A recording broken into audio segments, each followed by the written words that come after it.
अस्सलाम वालेकुम नाज़रीन। कल ऑस्ट्रेलिया के शहर सिडनी से अफसोसनाक खबर थी, आपने देखी होगी कि 7 लोगों को मौत की नींद सुला दिया गया। अब वहाँ पे हुआ ये कि एक बंदा था, खंजर के ज़रिए उसने इन लोगों को जान से मार दिया। बड़ा ही अफसोसनाक वाक़या है।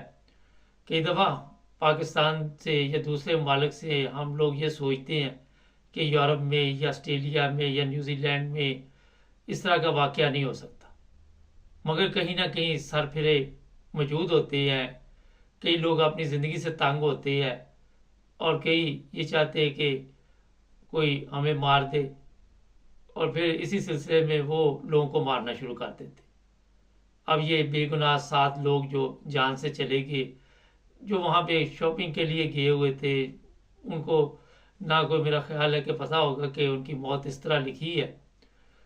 इसमें एक पाकिस्तान से तल्लक रखने वाला लड़का भी था, जो चनाब नगर से, जिसका तल्लक बताया जा रहा है, नसीराबाद का इलाका है जो मोहल्ला है, और ये भी 30 साल से कम उम्र का नौजवान था, फराज नाम है इसका। ये भी ज़ख्मी हुआ और इसको हॉस्पिटल लेके गए, मगर ज़ख्मों की ताब ना लाते हुए ये भी जान की बाजी हार गया। सिक्योरिटी का काम वहाँ पे कर रहा था। मेरे ख्याल में तो अगर आप अपनी ड्यूटी पे हैं और रिज़्क़ के लिए निकले हुए हैं तो यही शहादत की मौत होती है। तो जनाब, कितनी उम्मीदें लगा के हम लोग दूसरे ममालिक में जाते हैं और ये ज़हन में होता है कि वहाँ पे शायद ऐसे हालात ना हो जो पाकिस्तान में है। आपके इल्म में है कि पाकिस्तानी बड़ी तादाद में ऑस्ट्रेलिया में भी रहते हैं और उसे एक महफूज मुल्क समझा जाता है।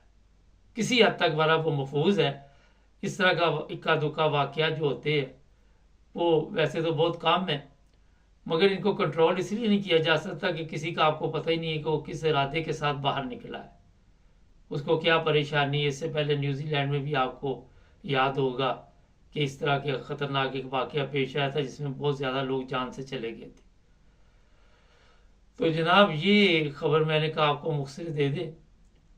तो अल्लाह ताला जो भी लोग इस हादसे में जान से गए हैं उनके लिए मग़फ़िरत का सलूक फरमाए और जन्नतुल फ़िरदौस में जगह दे। ये लड़का जो पाकिस्तान से तल्लक है, चनाब नगर रबुआ से, अल्लाह ताला इसके वालिदैन को भी सब्र जमील अता फरमाए और इसको भी जन्नतुल फ़िरदौस में आला मकाम पे जगह अता फरमाए।